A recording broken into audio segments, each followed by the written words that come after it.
भोग से अधिक भोगना जीवन में उपद्रव खड़ा करता है, अनगिनत आपत्ति विपत्तियों को आमंत्रण देता है। जीवन में जो भी सुख दुख हैं उन्हें सम एवं सहज भाव से भोग लेना ही श्रेयस्कर है, क्योंकि जीवन में जितना है उतना ही मिलता है, उससे अधिक कभी नहीं मिलता और न अधिक की अपेक्षा ही करनी चाहिए। ये कड़वा सच है। अधिक पाने के लिए, अधिक भोग के लिए उसके अनुरूप प्रयास एवं पुरुषार्थ की आवश्यकता पड़ती है, परंतु मानवीय मन कुछ अधिक पाने के लिए ललचाता है, मचलता है और जब नहीं मिलता तो निराश और हताश होता है। वह अपनी इस हताशा का कारण स्वयं में नहीं ढूंढता और दूसरों पर इसका दोषारोपण करता है। अतीत में किए गए अच्छे बुरे कर्मों का परिणाम ही प्रकारांतर से नूतन भोग के रूप में प्रकट होता है।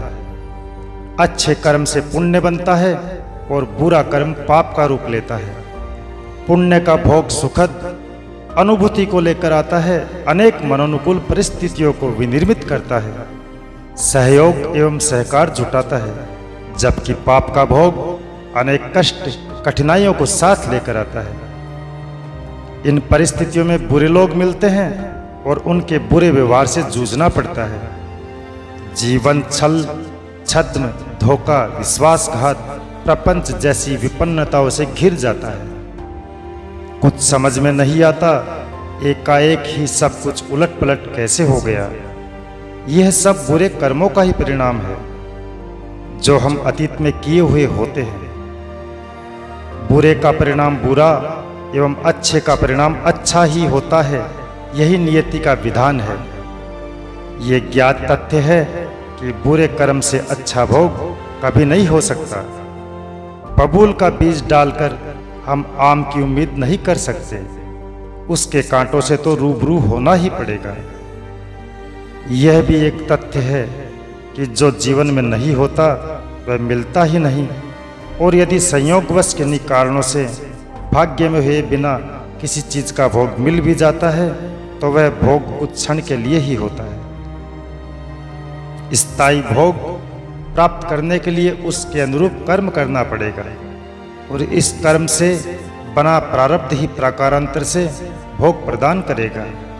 यह एक लंबी एवं अदृष्ट प्रक्रिया है और इसलिए इस पर सहज विश्वास नहीं हो पाता है। कोई भी प्रक्रिया जो लंबी होती है वह दिखाई नहीं देती, उसके बारे में ठीक ठीक ज्ञान नहीं होता है। इसे ही तो जीवन कहते हैं। जीवन के मर्मज्ञ कहते हैं कि ज्ञात हो या न हो, सदैव जीवन के खेत में सत्कर्मों का ही बीज बोते रहना चाहिए।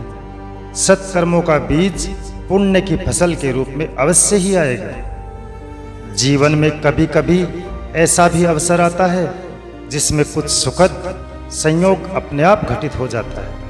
उसे हम स्थायी और वास्तविक मानकर खो से जाते हैं। उसके भोग में मन डूब जाता है और पता ही नहीं चलता है कि वह अवसर कब का समाप्त हो चला है।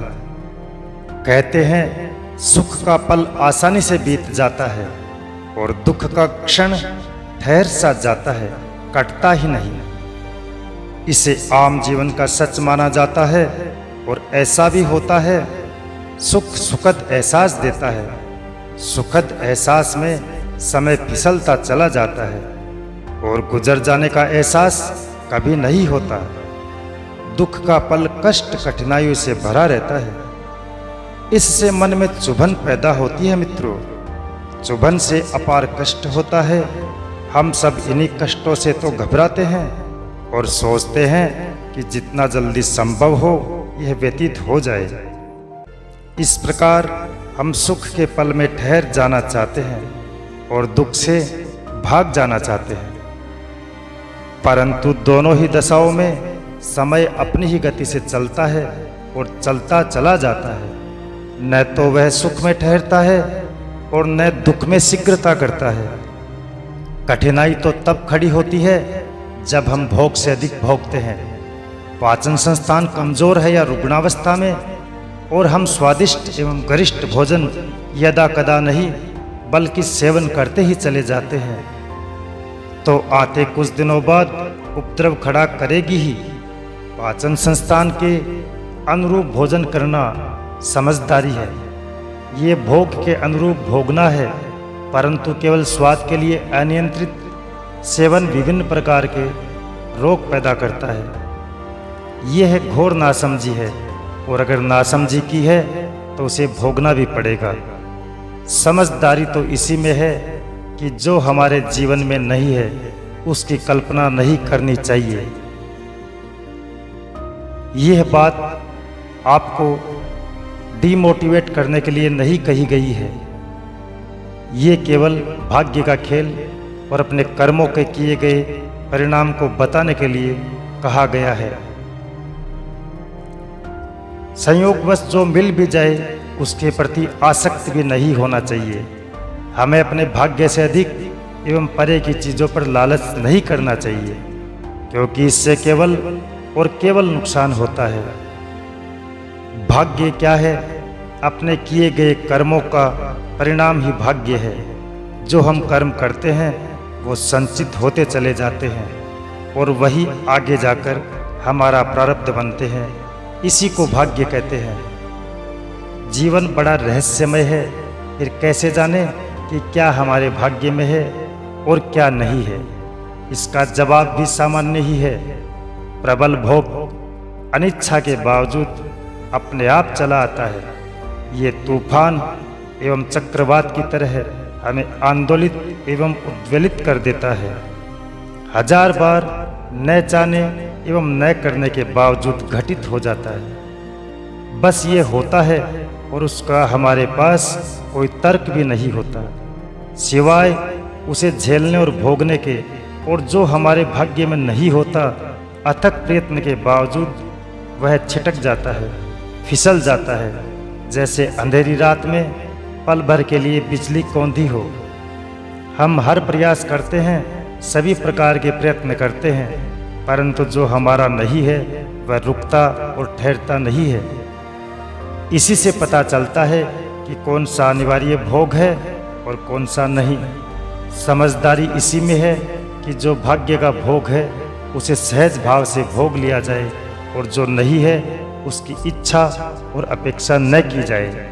प्रारब्ध का प्रबल भोग अटल होता है, उसे भोगना ही पड़ता है। तपस्या के माध्यम से इसके तीव्र प्रभाव को कम तो किया जा सकता है, परंतु ये इतना आसान नहीं है, क्योंकि बुरी परिस्थितियों में कोई भला व्यक्ति नहीं मिलता है, और मिले भी तो कोई आवश्यक नहीं कि वह सहायता कर सके।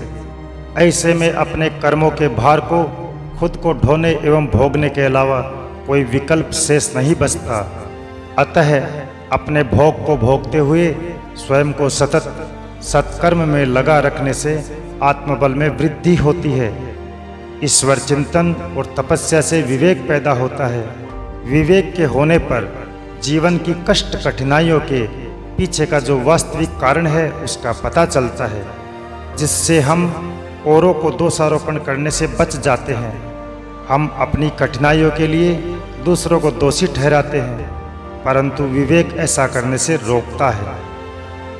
जीवन में आने वाले सभी सुख दुख सहज एवं समभाव से भोग लेने का अभ्यास करना चाहिए।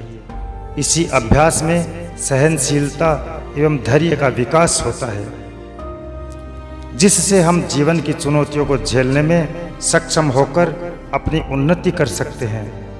ध्यान रखना चाहिए कि जीवन में जो कुछ है उसी में संतुष्ट होकर अधिक की इच्छा नहीं करनी चाहिए। भोग से अधिक चाहत एवं प्रयास अनेक संकटों को जन्म देता है।